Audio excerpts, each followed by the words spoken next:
thanks very much for today. I really appreciate it. And I was going to start with saying, from anybody who knows you from the gambling sector, is welcome back. But it's almost like you've never been away.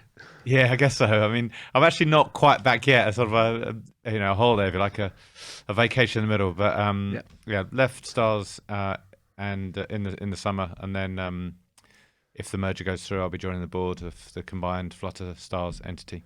Good stuff. Well, we'll come back to that in a second. So if you've been away for 6-8 months or whatever, what have you been doing with yourself? Had a few holidays. Went to see my brother in San Francisco, and started working with a dog food company, which is a bit unusual connection, an online dog food company, which has been great fun. Still doing work with the CBI. We had the World Cycling Championships in Harrogate, and but fair to say I've been taking a bit easier and spending more time with the family. Good stuff. Well, we're definitely coming back to the dog food company. I need to know more about that. It's interesting times for the sector, and I think an interesting looking at your background. So the sort of role you're coming into, the non-exec role in the Flutter Group. So your first job in gaming was Flutter. Mm-hmm. You then built up SkyBETting into the behemoth that it obviously became, and you oversaw the sale to sort of the Stars Group. So what attracted you to the new Flutter Stars Group SkyBET deal then? So what brought you back into that one? I think a big part of it was that I still have a lot of loyalty and affiliation to the SkyBET business, which will obviously be part of the whole. I feel it was a big part of my working life. I feel a lot of people there. I've got many great friends and people who I love seeing. So having a continuing responsibility for that group was really important as part of it, and I'm not sure I'd have done it without that. So that's one attraction. I think being on the board of a big public company that has a good chance of being, the winner or one of the winners globally, I think is attractive. And I've never been on the board of a public company before. I know the senior team. I know some of the existing board and some of the new board at Flutter, so that's a positive. Yeah. And also, of course, people say to you should never go back, and people say to you should, it's a good time to get out of the sector. But I've never really felt that. So there are a lot of challenges in the sector that I know we'll come on to, but I actually find some of those challenges quite interesting, and I also feel I've got value to add in it, and I've learned a lot over the years that I don't really want to waste. So it's a combination of all those things, really. Well, I guess looking from outside, it's not a case really of going back. It's going to be a very different entity. The whole size and everything about the Flutter operation is going to be very different from where you started off in Harrogate. But we'll come back to the whole SkyBET journey, if you like, a little bit later. Sure. But sort of interested in what drives business leaders and how they got to where they were, and that often starts sort of way back from childhood. So I try to put some structure around these things, and we'll try chronologically, and then you'll watch me ramble off into something else, and we'll try and rein each other in. But you're from the south. You're from Essex. Growing up in there as a boy, tell me a little bit about your childhood. Sure. I guess I think of it as fairly normal childhood, but maybe everyone does. So grew up in Hainault's Chigwell area, which is on the edge of London, and I had a very sort of academic background in that my dad was a professor and my mum was a teacher. So sort of learning and doing well at exams was always part of life growing up. Went to the local state school till 11. We then went away to America for 6 months. Came back and was going to the next school, and my parents put me in for a scholarship. So I went to got a scholarship at the local fee-paying school, which was probably looking back quite a big moment. And then had a reasonably normal time at school there. It was me and my brother, who I'm sure we'll talk about later on as well. Yep. And had a relatively normal, happy childhood in northeast London with quite an educational focus. Yeah. Well, I guess if both parents are sort of, as you say, a professor and teacher, it's bound to put that focus on it. So what was your interest at school? What were you doing? I know it's a long time ago. I was fairly geeky. I studied hard. Yep. I was always interested in sport, but not very good at it. So grew up supporting Arsenal. Could have been any one of sort of a few North London clubs. Yep. Probably West Ham was the other one that a lot of my friends supported, but I ended up supporting Arsenal. Didn't go to many games back then, but watched on TV. Played a bit of cricket at not a great standard, but enjoyed doing that. We had my mum was from the Isle of Man, so holiday in the Isle of Man quite a bit. We did a reasonable amount of travel, but I didn't have was quite focused on studies at that point, and didn't have any huge passions outside of that, and friends and everything else that a normal young person has. So what would that school report have said when you left? Was it did well? It's funny. I thought I found my school report. I did well academically. I did well in all the exams, and got scholarships all the way up and all that. And I thought, I must have had really good reports. But I found them in my parents' loft not so long ago, and actually they were, they weren't that good. I think I was, used to talk a lot, muck around a bit. I didn't. I guess I was, good at focusing on the exams at the right time. But I wasn't. I said I was geeky. I was sort of worked hard, but I was quite an extrovert, and had mucked around at the back like anyone else. It's interesting. We all look back at school days in sort of rose-tinted glasses. Yeah, it was great, and then you suddenly realise, oh well, I actually didn't work hard enough, or whatever it was. But you've come out of it at the end, okay. So you went from that to from that school up. Where was that leading you? What were you particularly good at? Well, when I was throughout when I was younger, I was always interested in psychology, bizarrely, and I was, when I was sort of thinking about university, I was quite attracted to go and study psychology because it was the thing I was most interested in. I ended up studying engineering, economics and management, which had a bit of psychology in it, but quite a lot of sort of maths and physics focus as well. Ended up doing that at Oxford. And I guess it was a sort of, in a way, it was quite a sort of obvious thing to go for because of maths and physics and interested in psychology. Did you have a view at that point what you wanted to be? No, not at all. I mean, at various times I wanted to be a fighter pilot or I don't know what else. I fully accept not many of us sort of come out of school going, you know what, I want to be in the gambling sector. No, I didn't really have. I mean, I didn't really know much about business because my parents were in the public sector, so I didn't have a firm view on what I wanted to do. Just wanted. It was the obvious next step to try and get into Oxford or Cambridge, and did get into one of them, and that was quite a big change going to Oxford, and that's where I think you're much more conscious, probably like most people at university, much more conscious of the diversity of people around the country and different backgrounds and different schools, and maybe a bit conscious of class. My dad was what you'd call working class from the East End. My mum was from the Isle of Man, which is more of a sort of rural and less of a class-conscious part of the world. And going to Oxford, you're aware of people that are sort of upper class, and not many people there that are working class. Yeah. So it's interesting because I'm interested in what sort of drives individuals. I'm like you. I'm into psychology and I'm fascinated by what my kids are doing. But they've had, you and your brother have been very, very successful. And I'm is there anything you can pinpoint about what drove that, or was it just an academic bias there? I think the academic. Well, I think looking back, there's a few things. I think that. I mean, neither of us are that. We've done well, but we're not. You wouldn't think we were super competitive or super driven, at least when we were younger. I think we always set a higher store by academic achievement and having an inquiring, curious approach to things, which I think is a positive.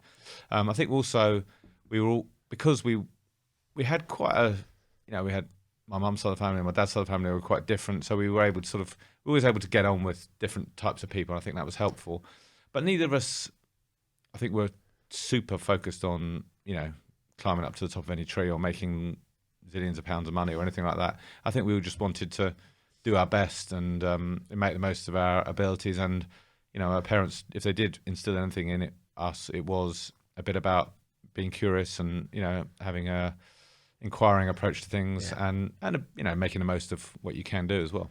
Yeah, I agree with that. I think asking questions and questioning everything and just being open-minded, I think, is one of the things, certainly with my kids. Did you enjoy university life? Yeah, that was a fantastic experience. Particularly the alcohol out of it. Yeah, but I can remember. No, that was a great experience. I mean, like for many people, you're independent for the first time.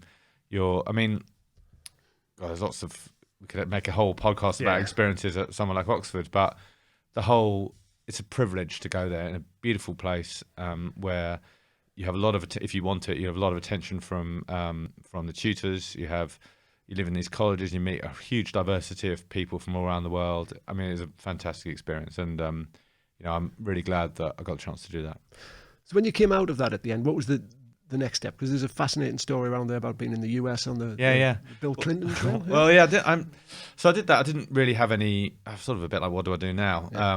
A lot of my friends coming out at that time had more of a defined career path in that they wanted to go into London to do like investment banking or consultancy or accountancy or law or those sorts of things. I didn't really want to do any of those things. So at that stage, I took a year out, went traveling with girlfriend at the time, and I was going to go and do some voluntary work in Africa.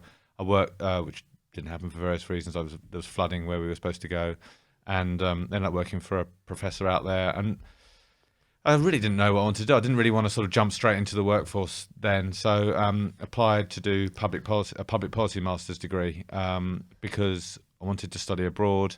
I was interested in public policy. It was quite a sort of politically. It was sort of time of just before Blair came into government, and that probably matched my politics, to be truthful. And I was aware of these scholarships to study in America. I was most interested in economics and in management and in regulation at that point. So I guess I was gamekeeper turned poacher or something. I don't know. So yeah, I went to study at the Kennedy School of Government, a public policy degree for 2 years, and was lucky enough to get a scholarship to do that. And at that point, I thought I would end up going into, the public sector in some ways, either to be a regulator somewhere, or maybe a special advisor, or something in politics. I'm always been a sort of centrist politically rather than an extreme person, but I always felt that was something that I could find interesting and enjoyable. So that was the route I went down then. So how did you end up in the Bill Clinton campaign? What exactly did you do? Yeah, well, mostly sort of ring out. It was so it was the Kennedy School of Government, obviously quite a political place. It was that point when Clinton was seeking a second term. There's the way the American primaries work. To get re-elected, as even though you're president, you have to get re-nominated to be the Democratic candidate. And New Hampshire primary wasn't a million miles away from Boston where we were, so I thought it would be interesting to get involved in that campaign. And I was up in New Hampshire, which I remember it being freezing cold, going and knocking on doors, making phone calls for a few weekends on the trot, and it was an interesting way of seeing another part of America. They would go around saying vote for Bill. Essentially. And, I mean, I was just part of the campaign team. A lot of it was just dialing numbers and sometimes passing that person on to somebody else. It was just part of a team. The foot soldiers. Was there any sort of ringing up with a very British accent on an American? Did you get any feedback? Yeah, from you that, did. You got. I mean, it was noted. People would actually want to talk to you. Something a bit embarrassing sometimes. People want to talk to you because they love the accent rather than actually engage with what you were trying to say. But at least people listened. Sort of more arresting, I guess, to have someone on the phone with a different accent. Yeah, no, it's fascinating. I've got a noticeable accent, and even over there, they'll still think I sound like Prince Charles or something. So it's you're British. Yeah, I don't think you sound like Prince Charles. Thanks. I don't think I do either. So it's right. So look, it came back. I'm particularly interested in the whole journey from sort of the Sky betting and gaming perspective. But just prior to that, why was Sky involved in sort of the SIG group? What was it they were thinking they were going to get out of it when they took it on? Yeah, I think at that stage, remember, it was sort of 2000. It was real .com boom times, and everyone was buying up a lot of assets. And I think at that point, some northern entrepreneurs, Peter Wilkinson, Jeremy Fenn, Chris Akers, had set up this group that was all about sort of the future of sport. That they had website deals with all the major clubs, but particularly Leeds, so they were also connected with.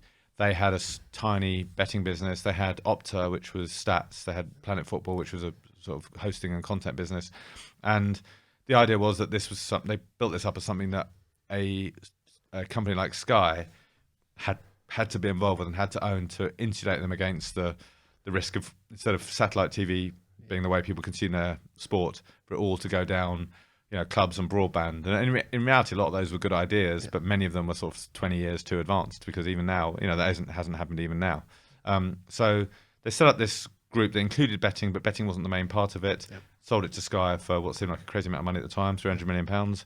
And then I ended up, at that point, I was working in Sky, focused on interactive TV, and I ended up working with this group, the Sports Internet group, with Surrey Sports was the betting company then, under the Sky umbrella, focused initially on getting Surrey Sports to offer betting on interactive TV, and then then we'll talk about the rest of the story about rebranding SkyBET and everything else.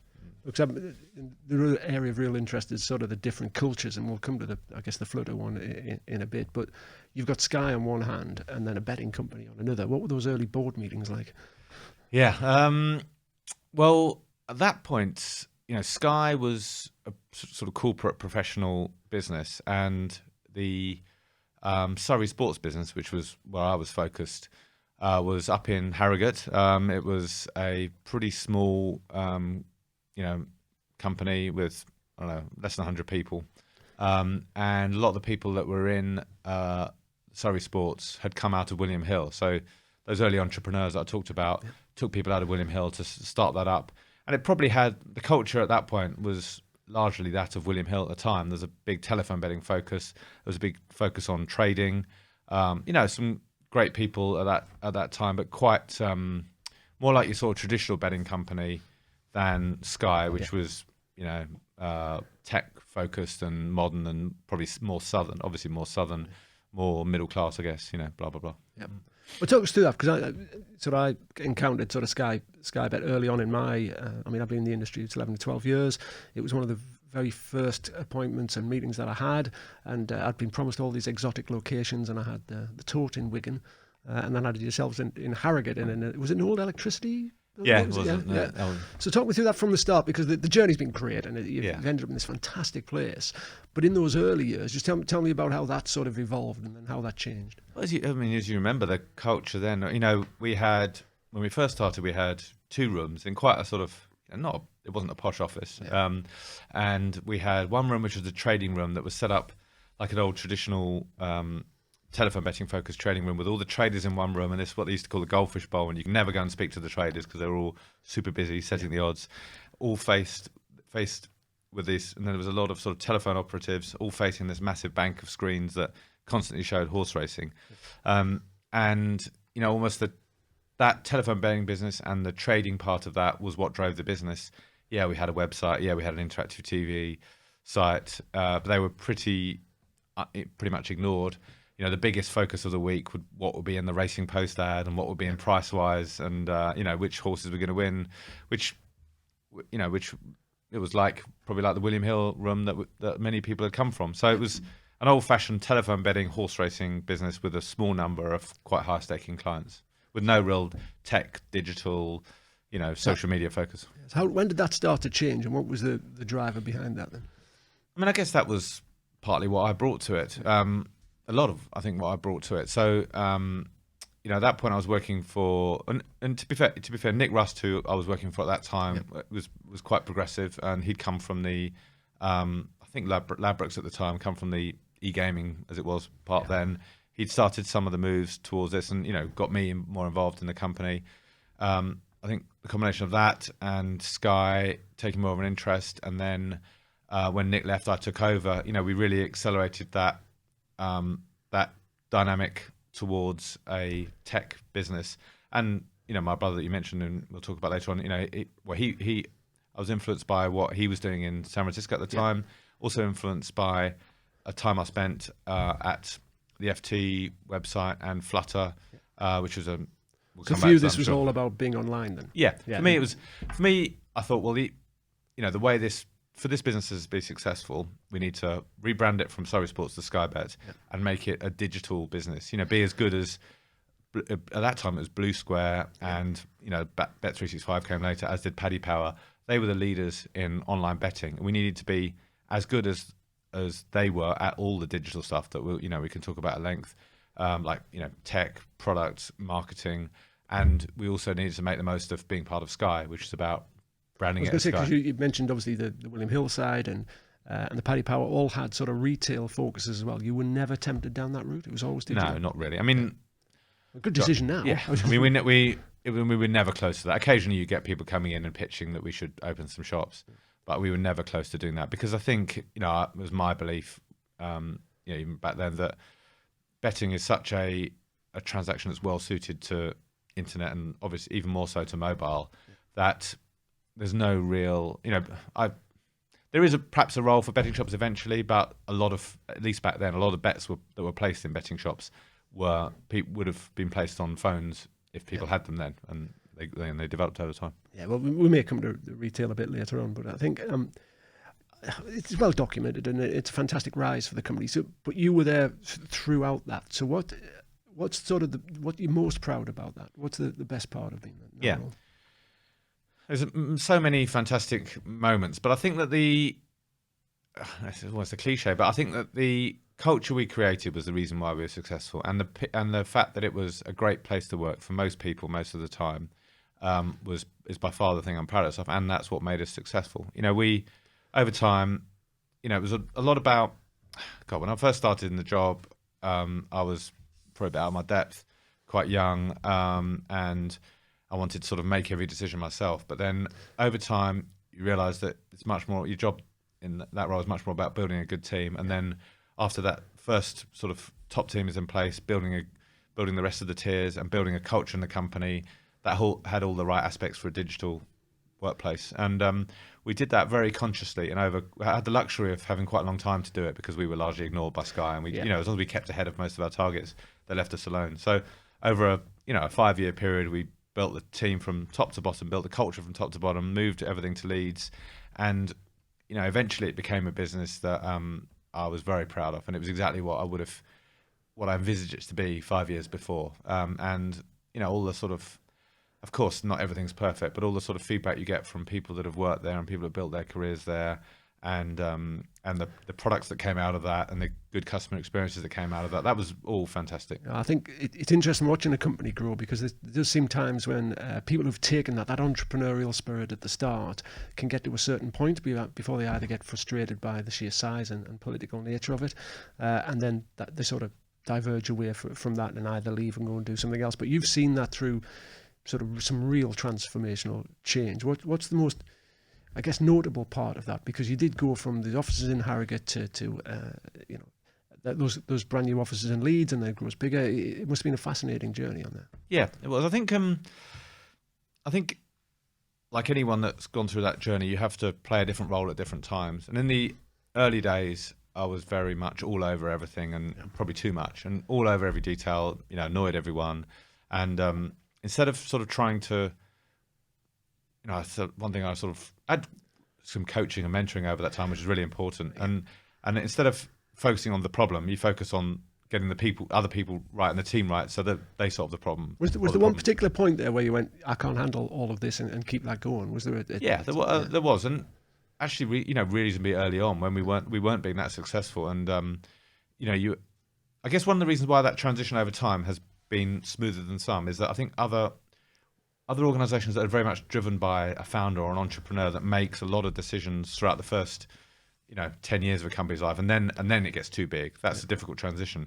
I actually made that transition into having a very strong team relatively early on, and we were able to grow on the back of that and sort of subdivide as a company as time went on. Back in, I don't know, I can't remember the exact time, but like 2006, 2007, you realise that I've really got to build a good team rather than trying to fill in for the gaps of some of the people that were there originally. Yeah. I think the whole leadership of that, because I do, we'll come to sort of your role generally across the gambling sector in a bit, but from my time dealing with SkyBET, you were perceived as a very good leader. Do you see yourself as a natural leader? Do you think that was always part of you? I wouldn't have. It depends what you mean. I wouldn't say natural leader. That implies that when you're at school, you're someone that's captain of everything, and like when you walk into a room, you immediately command the presence of the room. And I've never felt I'm that sort of person. But I've found that so I don't think I'm a natural at it. But I had the luxury of a few years to work at it and find a style that worked for me, where you can be yourself, be comfortable, and where my model of leadership, in my head at least, was always to try and, your job as leader is to help everyone else be successful, rather than other people seem to think the job of a leader is to make make you successful. But I think if you make everyone else successful, you'll be successful as the person.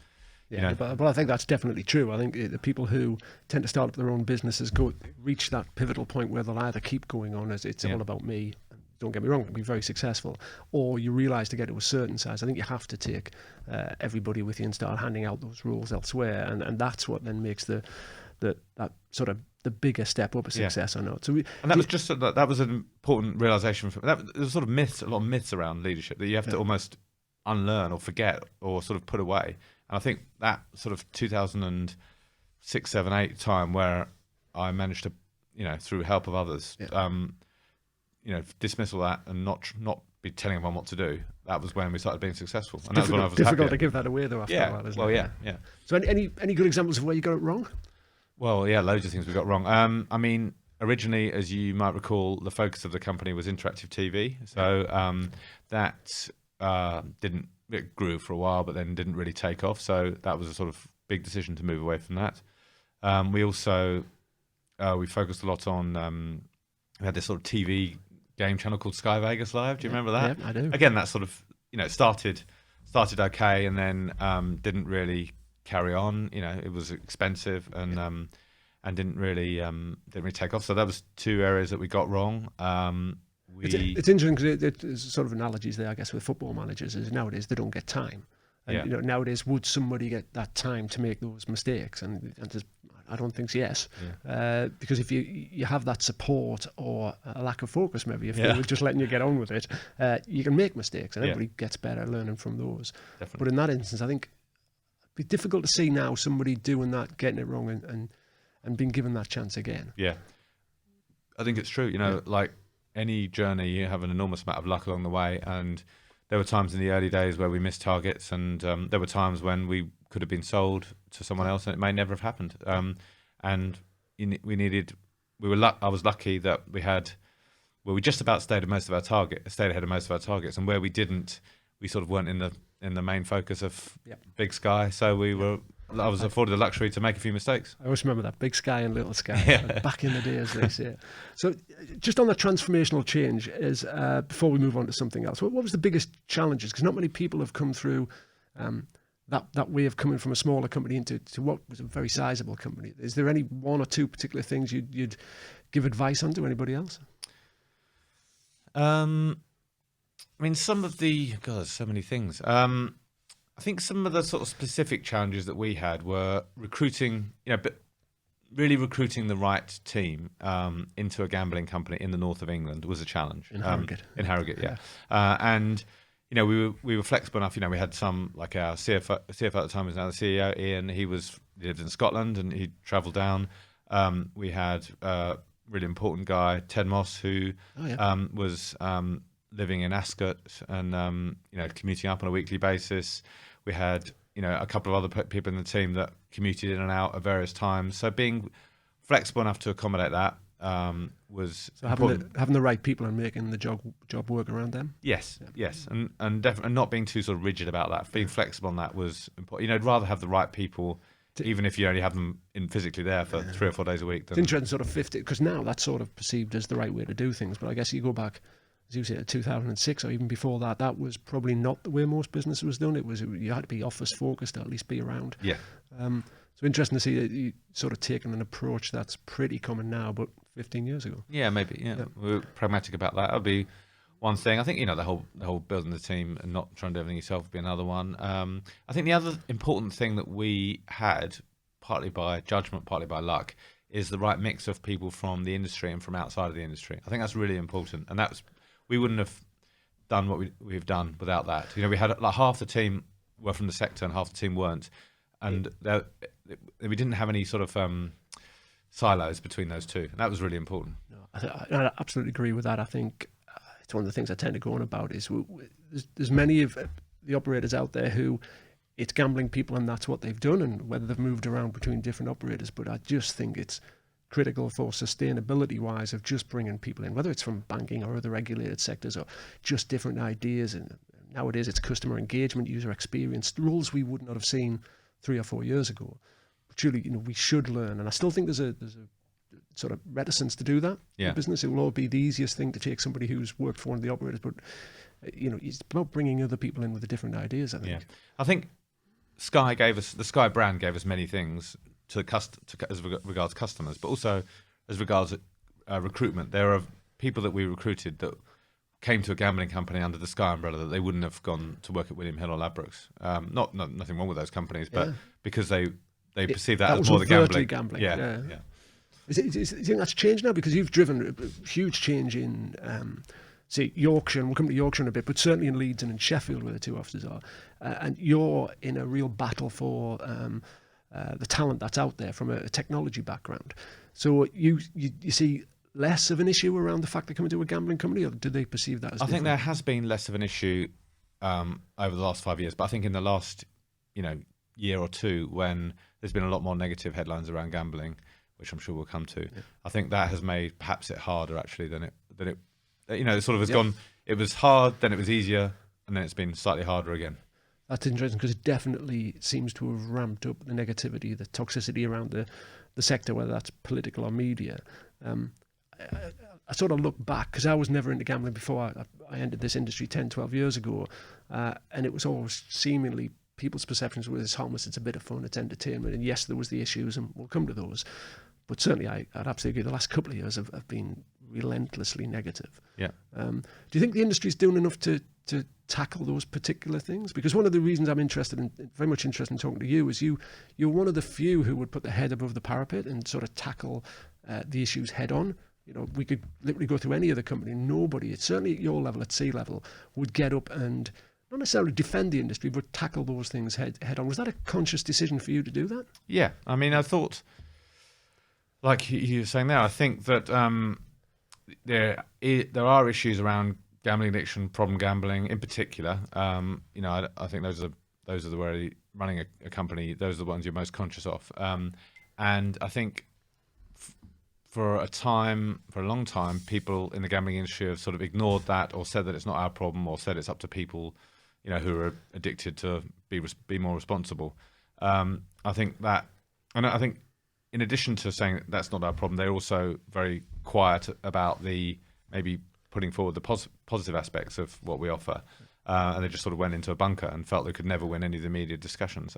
You can see over time that strategy hasn't worked. And the FOBT situation was obviously a clear failure of the industry to guide towards a balanced solution, in my opinion. I've never had FOBs. I don't really know that much about the data on them, how they worked, but clearly where we ended up was an extreme case an extreme negative case for the industry. I think there's a couple of others coming with separate advertising and what the industry is doing around that. There's a couple of key issues where the industry needs to get on the front foot and take measures on it, but also be, I don't know if positive is the right word, but we need to get that message out there. It's positive. It's positive. It's about we've got to get to a point where people firstly understand that a lot of people get a lot of fun, pleasure, enjoyment out of gambling, and are doing it very much in control. And that you running the company, you see that every day. You have like 1 million customers every weekend. You know that happens to most people. But also there are people, and it's not a sort of there's not a absolutely clear line between the two. But there are people who are gambling more than they can afford, far more than they can afford. And there are people that are having terrible issues with addiction that's ruining their lives. And to sort of ignore that or shy away from that it comes across rightly to the public like the industry doesn't care about that thing, or is sort of blind to the fact that it exists. And what that does is it means that the whole debate is focused on that group and the industry not caring about them, rather than a sort of balanced view across the whole. And I feel that if no one else is going to stand up and say that, I might as well do it. Yeah. Well, no. To be fair, it's a brave decision to do it, because the general perception is if you keep your head down and your tin hat on, then the problem will go away. But clearly, it never will. And it's interesting that in the last couple of years, it's ramped up a couple of levels, whether it's the front page of the newspapers or the benches of politics, and certainly increasingly, we've seen some pretty senior politicians try to get involved because we're an easy target in many ways, and some of that completely our own fault. I think there is also a general societal trend in that direction towards less liberal, actually, rightly or wrongly, less liberal and more either public health or some people call it nanny state. It can be in its extreme, but I wouldn't like to call it that in general. So if we tackle sort of I think probably for me the sort of main topic the industry is looking at around harm minimisation and responsible gambling.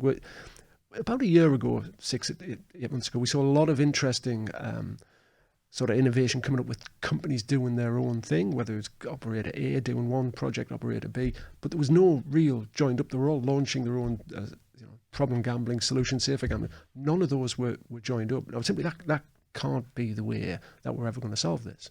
What's your view on the industry generally collaborating better? Yeah, I think it would be much better if we can collaborate more. I think things have improved along that direction. You've always got this sort of trade-off between, it's quite a fragmented and diverse industry, and I think you've got this trade-off between having an industry-led solution that everyone buys into, but that will be expensive either in lost revenue or added cost to some people. Some different operators, it affects different operators in different ways.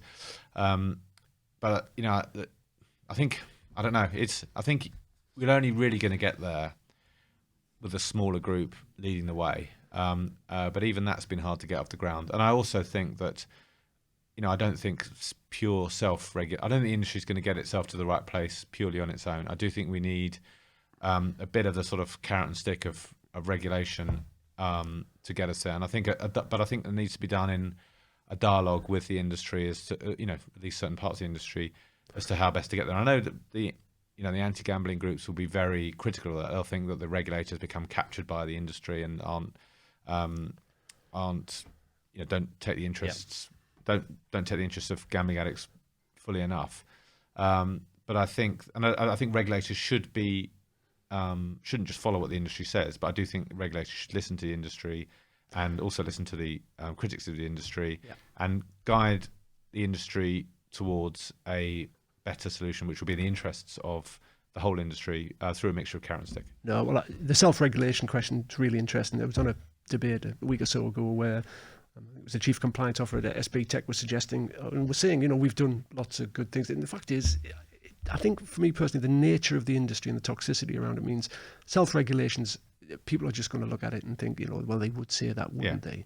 So I don't think the industry will go far enough on its own. I think it needs the help of politicians, regulators, government to get to a point where we are genuinely stopping people gambling far more than they should. Yeah. So regulation is obviously a key issue. It's sort of costly, it's complex, and it's global. A lot of it seems to be, the blueprint seems to be what the Gambling Commission here in the UK is doing, especially around affordability. So where do you think those headwinds are taking us at this point? What's the key issues from regulators?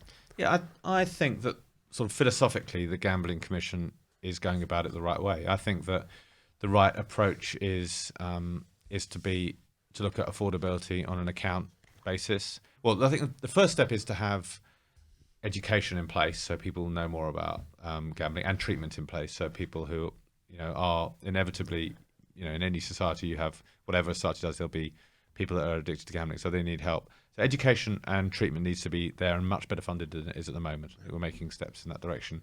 I think you also need a very robust self-exclusion regime, so people who know they want to get control of their gambling or stop their gambling have the capability to do that. So that means things like GamStop, things like GamBan, things like banking blocks from the likes of Monzo being the best solution. So all that stuff needs to be in place. But still, you'll get people who don't take up any of those things, who are gambling more than they should, and then at that point, I think you need the right way to do it, to control it, is by account-based measures. So people who you can see are spending more money in particular than they can afford get an interaction and ultimately an intervention stopping them doing that. Now, I know that's controversial, and the level of that, when that happens and how that happens, is worth a lot of debate, and I don't have all the answers on that. But I think ultimately that account-based control, first on an operator-by-operator basis, but eventually I think on an industry-wide basis, is where we need to get to. There's two things on that. So my background is obviously from the data side of supplying into the industry, and that affordability question is a really tough one, of what information you get and where it comes from. And then you've got privacy and everything else. But the regulator is pretty clear in its recent pronouncement that the industry has to be doing more. I think like all these things, you can, like what's the expression, the perfect can be the enemy of the good. Like, okay, well, there are debates around what people can spend, but if you've got someone who's living in, and we've all had these cases, SkyBET's had these cases, and we haven't done enough about it in the past, where someone living in a house worth, some 30-year-old or 25-year-old living in a house worth 200 grand is spending 50 grand in a month on, with you. It's just not. We have to stop that, not take advantage of that. And you can argue whether the limit should be 10 grand or 20 grand or 2 grand, but it shouldn't be allowed to spend 50, and that's just with you.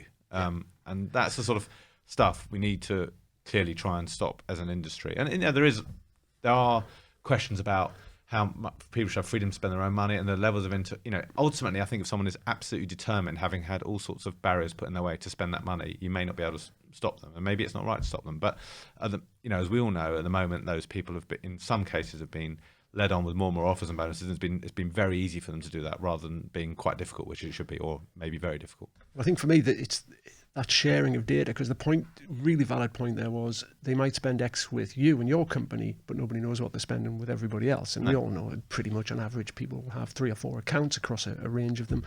But when it comes to sharing data, the industry to date has simply not been interested. Financial services do it, insurance companies do it, the banks, etc. But why do you think that is, that real lack of collaboration around these things? If I'm being completely honest, I think there's 2 reasons. One's reasonable, one's not. I think partly there are genuine privacy concerns and about passing data between companies makes that difficult. But I think part of it is that it's not always been in everyone's interest to restrict spend on this. And this is what we need to get. And we won't get there alone as individual companies or even as an industry. This is where we need the dialogue between regulators and politicians and industry to get to a solution like that, which stops these cases.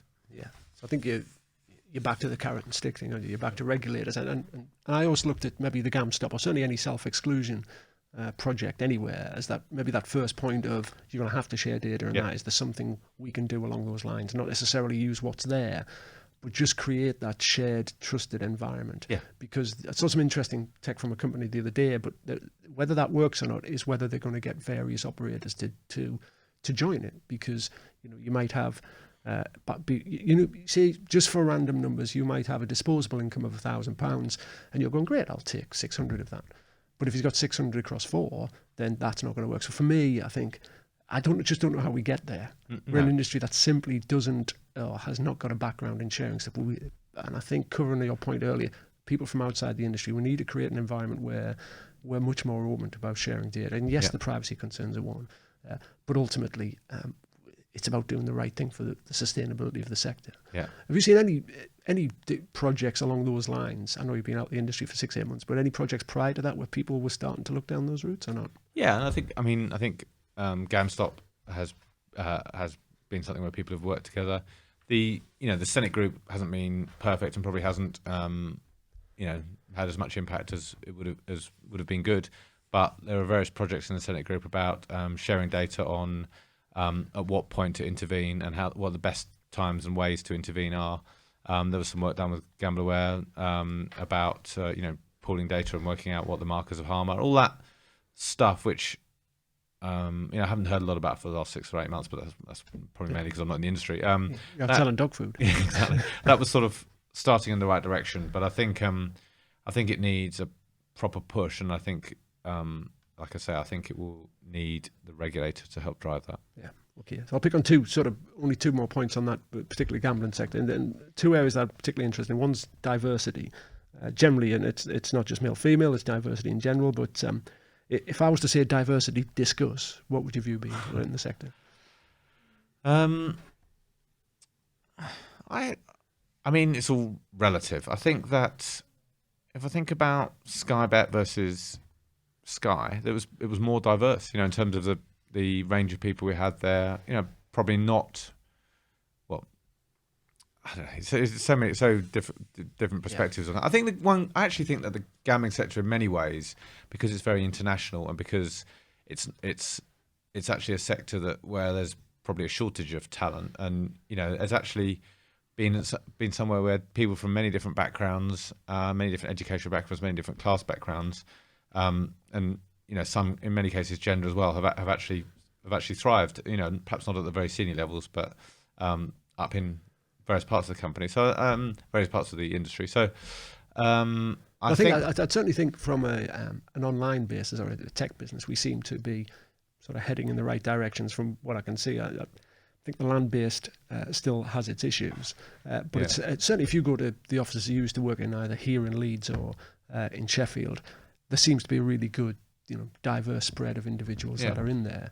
Any idea roughly what it was when you left SkyBET? It was like 25-75 female to male, which is not great, but it's more because of the tech, as much because of the tech background than the gambling background. And we had a push on changing that. I think the biggest, I think there are bigger challenges. I hesitate to say this, but I think the biggest challenges in the gambling sector are around having perspectives that from other industries and perspectives about our role in society.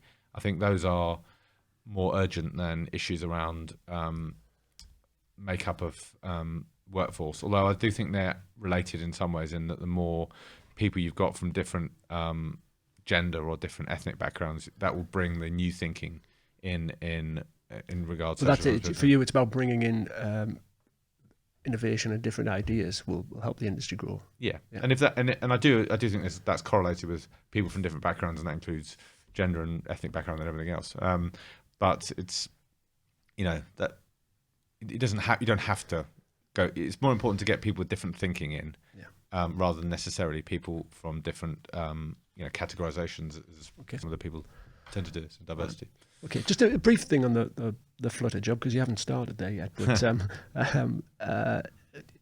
what's your view on that? It's interesting noting the PR that comes out there and identifying 140 million pounds worth of savings or growth. Do you think this is a sort of a natural evolution for the sector? Because whether it's washing machines or cars, it seems to be that any industry gets to that point where ultimately to drive savings and synergies and everything else. Is this just a natural evolution for a sector we're in? Well, I hope and I believe that it is more about global growth than it is about cutting costs by bringing two reasonably big companies together. So, I think a lot of what we can bring as SkyBET is around particularly a leisure brand and a sports brand in a new market. Fox brands in the US, and even say FanDuel. Building on a sort of mass market product that isn't maybe traditionally gambling, and growing a business on the back of that. I think we can bring a lot to that. So I think from a SkyBET point of view, it's a lot around that. Of course, there'll be some synergies. And there is an upside across the industry, and the fact that we all develop our own software, we all develop our own trading systems, we all got our own traders. There is savings to be made from that. But I think it will. Hopefully, it's as much about growth as it is about cost reduction. So where's that growth coming from? You mentioned the US, which is obviously also been an interest of mine. What's your view on the US market at the moment? I think that it will ultimately be a great market. I think people will. I think it's about getting to scale. I think people will. Some people will lose a lot along the way.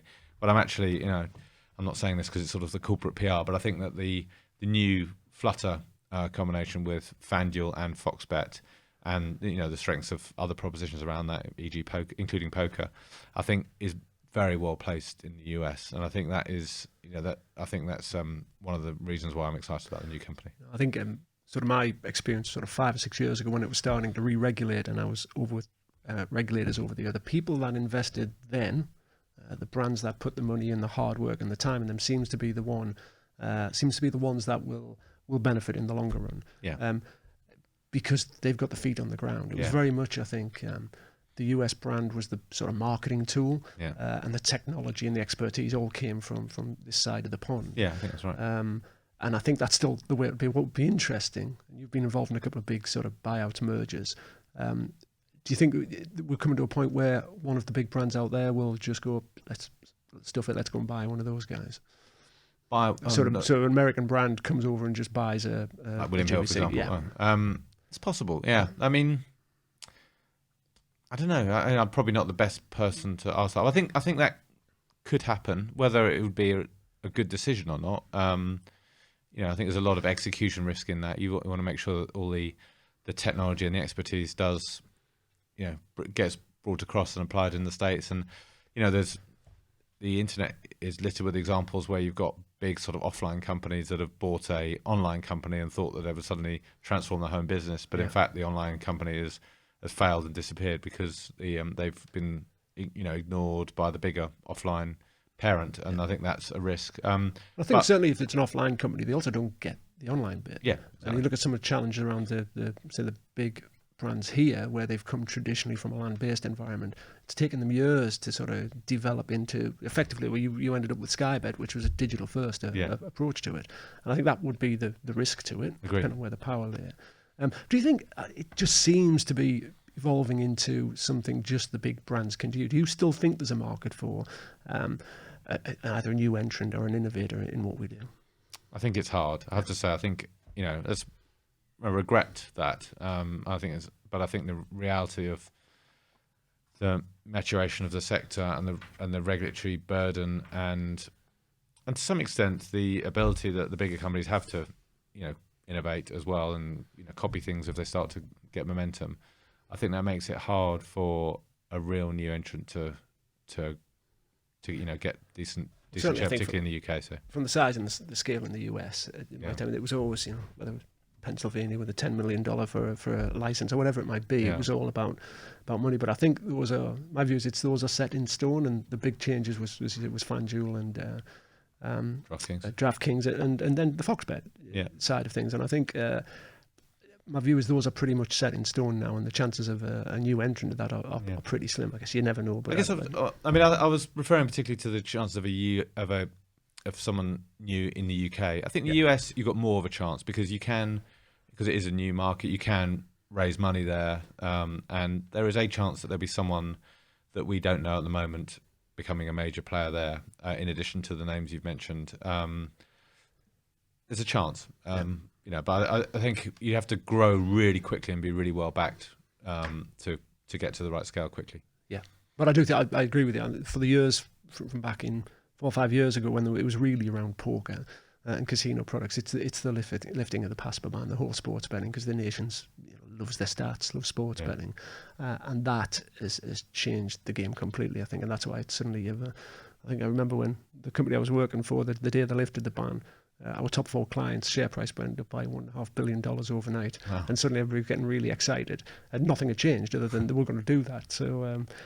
But yeah, okay. Well, look, I think from a gambling perspective, just the last thing on sort of the Flutter deal, and then we'll start looking at different avenues. But it is about growth. Where's that growth coming from? You mentioned the US. Where else would you think is realistic? I think eventually the world is going to license and regulate online gambling, and I think that there will be the US, as in many things, will lead the way for other places. So I think markets like Brazil or eventually, I think Germany's a big market already, but Germany becoming regulated in a sort of coherent fashion, I think you'd think eventually will happen.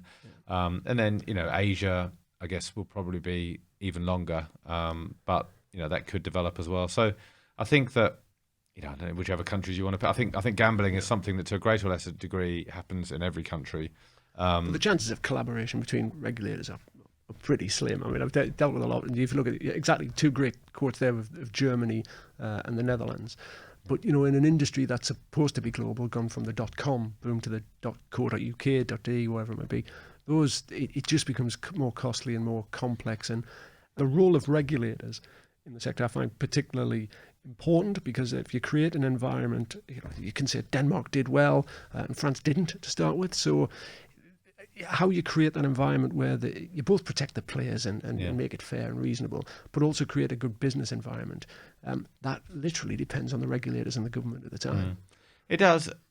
I guess I'm an optimist, and I sort of think that eventually regulators will learn from each other and governments will learn from each other, and we'll get to despite all the sort of protestations about the UK, and I think the UK needs more regulation. I think, but I think eventually people will realise that certainly prohibition doesn't work, and all products should be allowed, and you need to regulate through, let's say through data and accounts, which is where I think we should go. I think if the UK gets to that point and it's successful, and goes further than the route than we have at the moment, then I think there's a good chance that other countries will copy that, and that might be the model around the world. And I think then at least that's a better solution than either prohibition or a complete free-for-all. Yeah. So my interest is obviously around data and KYC. Do you feel the industry is in a better position to know its customer now than it was 2-3 years ago? Yeah, I think that I think there's been a lot of developments there, and there was a time when no one really took it very seriously, and any individuals could have multiple accounts, and no one really bothered about that. I think it's much harder to do that in the UK. There's much more KYC than there was, and I think in other countries it's actually easier for that to happen because there's national identity card schemes and that sort of thing. So I think the UK is better than it was. I think other countries will be even better because of those things, and more and more banking and everything else is going digital, and document recognition and facial recognition and everything else is going digital. So is becoming available. So I think. Well, that point's absolutely valid. I think if you look at our industry compared to, say, financial services, we seem to be still mired in a KYC process that's probably 10 years old, using the same sort of data that was available then, basically find you on a CRA database. Whereas other industries seem to have been quicker to get to the point of using technology, whether that be facial recognition, document biometrics, whatever it is, when banks are using it before we are. Yeah. Do you think there's a reticence in the industry, or is it a regulatory thing about getting involved in new technology? I think there is it's sort of, if the regulators required it to happen. I mean, a lot of like I say, the industry has gone a lot further down this route than it did a while ago anyway. I think if there was a requirement to sort of have people verify the face versus what's on their passport, the regulators push for that, then at that point the technology would be adopted. But there's not really the demand right there now. Whether that's really necessary now, I don't know. I don't really sense. I sort of feel that actually the sort of KYC part has come a long way, and it's hard for people to have multiple accounts with the same betting company. But I don't know. My view is, I think there's two people change it. The regulators, one is they embrace or encourage. I think the Germans are talking about using facial recognition and liveness testing, and then there's consumers, because I think the consumers, certainly the next generation coming through, are probably not going to put up with the same friction that's in there. Well, what I do agree with you on is that all the stuff about sending in documents, that should be easier, and it is because the better companies are more advanced on that anyway. So that stuff technology should be adopted in those areas, and is being. Okay, all right. Let's sort of, as we finish this off, let's move outside of the gambling sector, because I'm having lived in Yorkshire for 20, 25 years now. We're both immigrants into Yorkshire. We're both I came down from the north. You came up from the south. And man, I can't get my kids to speak the Queen's English like I do. But what made you stay? I mean, you came up with work, but tell me a bit about your time in Yorkshire. Yeah, we've loved living in Yorkshire. It's been a great place to grow a business, and it's been a great place to bring up kids, and I'm really settled here now. So, when we first came up, whenever it was in 2005, we thought we'd just come up here for a couple of years, do the job for a couple of years, then move back down to the south where our family and at that point friends were. But it's been such a great place to live. And, the outdoors being so close is massive positive. I think, you can get in and out of, in our case, Leeds. Transport's not great up here. It does need to be improved. But, it's that journey that we've had, I did for many years, is better than a commute in London. Yeah.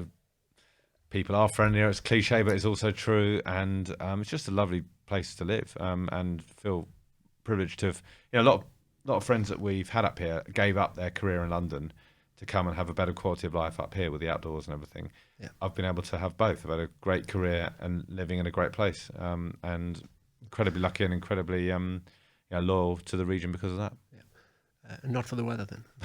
No, not for the weather. Tell me about the Yorkshire business community, because you're on CBI here in Yorkshire. Yeah. So tell me a little bit about that role. Well, I'm chair of the regional council of the CBI, which really means you sort of represent the businesses in Yorkshire up through the CBI structure when they deal with government centrally, and also got a bit of a presence at events and with local politicians locally. I think that the great thing about the Yorkshire and the business community, and I'm probably closer to the Leeds business community than the rest of Yorkshire, is that it's quite easy to get your arms around it. You can generally, if you need to meet someone, you know someone that knows them. It's quite a small community, and the council are quite active and quite involved, and keen to promote business in a sustainable and a way that is inclusive to the rest of the needs of the city. So I think that's made it a good place to operate in. And I think there's a lot of the positives that I've mentioned there. I think one of the things in my CBI role that I'm keen to push for is much greater devolution. So very much behind some form of devolved structure involving Yorkshire. There's a lobby for sort of one Yorkshire solution, where you've got a mayor for the whole of Yorkshire. I'd be very happy with that, but that's sort of against the sort of central government's preference on the existing model. I think if we end up with sort of 3 mayors representing 3 big areas, or whatever the right number is, that would be a positive. But the current situation where there are regional mayors around the country and Yorkshire is not represented in those discussions is a negative, and it is one of the reasons I think why, for example, the transport system is not as good as it should be. Yeah, because that whole northern powerhouse seems to be very much, London up to Birmingham, potentially up to Manchester. Sort of this side of the Pennine seems to get pretty much from an outsider's point of view. I think that's part of the problem. Is there Birmingham's got a mayor, Manchester's got a mayor, Leeds hasn't got a mayor, and I think that is a relevant point. And I think we need at least a mayor. So how do you get that to happen then? Is it? God, this is this is something for a whole other podcast. But I think it's it's about central government and local government reaching an agreement. Either it's one mayor or it's 3 mayors, but let's do one or the other. Let's not have no mayor for the next 5 years like we've had for the last 5 years. Okay, and those conversations ongoing at this point? Yeah, very much ongoing between various parties. It's inevitably it's political and there's vested interests apart. But just from where I'm sitting, lobbying for a decision to get made, and both sides getting together and batting it out, rather than a sort of ridiculous situation we've got at the moment where the proposal goes in from local government, the central government asks for a proposal, local government put in a proposal, central government say no and don't say why they're saying no, and local, where does that leave us? So it's just ridiculous. So is that the real central benefit? Is just its control over about where the investment goes and where the money goes? I think it's more sort of. I think the main benefits are sort of soft power. Someone to go on Radio 4 and complain about things, or someone to write in the newspapers or go online to complain, to lobby for investment, particularly in transport, but also in digital infrastructure, schools. There's devolved health in Manchester. So all the different aspects. Some of these decisions, like the chief exec of Leeds Council, who's really good person. He says if there's a roundabout being moved, that decision gets taken at Whitehall rather than in Leeds. It's ridiculous, and no one can think that that's right. And it sort of does go back a bit to what we said earlier on, right at the start of this, about when you've got a company, it's a lot about devolving decision making, and it's much more true at a whole different level when it comes to a country. Yeah, well, we've gone so far without mentioning the B word, but if we take Brexit, I don't particularly want to talk about the bigger issue, but specifically here for Yorkshire and Leeds and sort of West Yorkshire in specific. What's your thoughts on Brexit and the uncertainty that's going on at the moment? It's like most parts of the country, the uncertainty has affected businesses' ability to invest, willingness to invest. There's lots of companies around the table of the CBI whose parent company is in, based somewhere else, maybe in America, and where Yorkshire companies are losing out on investment in those big conglomerates because the parent company will say, well, we can't invest in Yorkshire, or we can't invest in anywhere in the UK because we don't know what's going to happen with Brexit. And so many of those, you realise in big companies, I've been in big companies, you realise that those sort of intangibles really affect decision making, and it's affected investment, it's affected the export market already. And if we did end up with a no deal, that would be pretty catastrophic for a lot of export-led businesses here in the UK. So, I think most of all, a clear resolution, a deal if that's what happens, where we know where we are, we can work on it and sort of not have the continued uncertainty, and most of all, not have a no deal exit. I think it's resonated across every sort of map, the area I grew up with. It's got the Nissan car plant up there.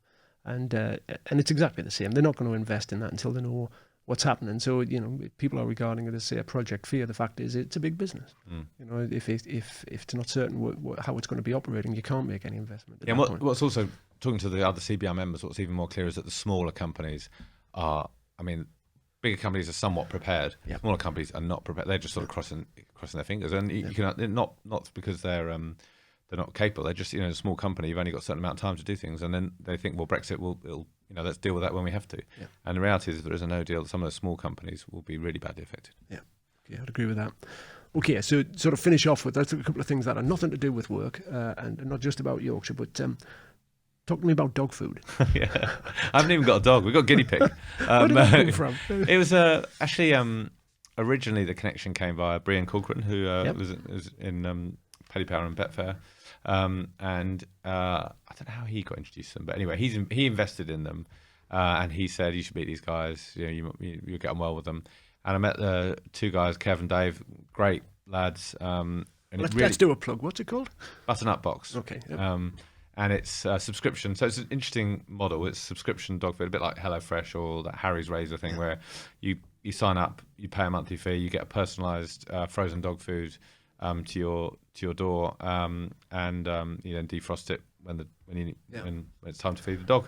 And it's high quality, sort of home cooked food, not literally home cooked, although it's sort of top quality ingredients. Dogs seem to love it, and it's a really interesting business. It's growing really well, and it's really sort of working with the guys takes me back to 15 years ago when we were a team of under 100. Starting are they out. here in Yorkshire? Or no, they're not. That's the only negative. Yeah. Can't have everything.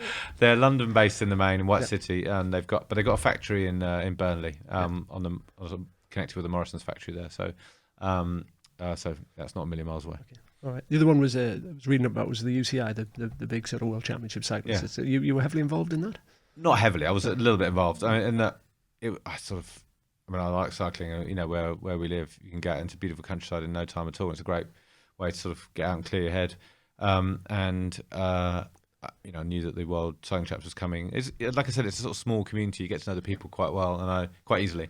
And I knew socially the guy that was heading it up, and I volunteered my help. And to be honest, I didn't do very much. But partly wasn't really necessary. Handed out umbrellas when it was pouring down. Yeah, that sort of thing.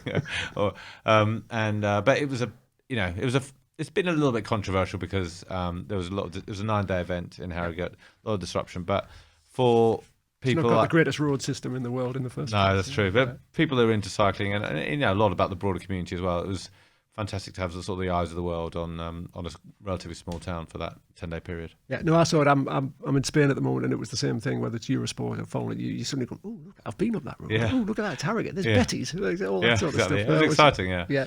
Okay. Let's go to the point, and we'll finish on sort of a Yorkshire theme then. So you've been here for a few years now. Favourite Yorkshire location? Fountains Abbey would be mine. Yeah. Have you been there? Yeah, beautiful. Yeah, there's lots of great things. I lived in Ilkley for 6 months, and that was the Calf and Cow, and that sort of area is spectacular. It's great. There's loads of the Dales. I couldn't even name them all, but that Fountains Abbey is special. Yeah. Yeah, you picked up any of the phrases, any Yorkshire accent? I don't want you to do an accent, just a Yorkshire phrase. I sort of do it in jest. I've got the guys that go out for cycling. They are proper Yorkshiremen, and I'll throw in the odd up to the passing person. They'll just start running about laughing, taking the piss out of me. But. Yeah, no, it's exactly the same. It's embarrassing. You should try my Spanish. Yorkshire personality who was, and the reason I thought of this, by the way, is I saw the news on Harry Gratian the other day, whose wife's just out. They're having another baby, and he's 65 or something. And I'm thinking, good grief. But yeah, Yorkshire personality. Anybody stand out? I'll pass. I can't think of anyone. Yeah. All right, no problem. If two last questions is: if there's one thing you'd be able to tell us about yourself that you haven't talked about and nobody else knows, is there anything? Just say, remind the one I keep bringing up at parties when I question. I once beat Steve Cram in a running race. Yeah, wow. Well, it sounded great, and then you sort of fill in the background information that it was a Boxing Day race. It was a 2-man team. It's called Parloff, and my other partner was great. His was like a donkey, but you know what? I beat him, so that was it. So. No, probably I mean the one I've said before.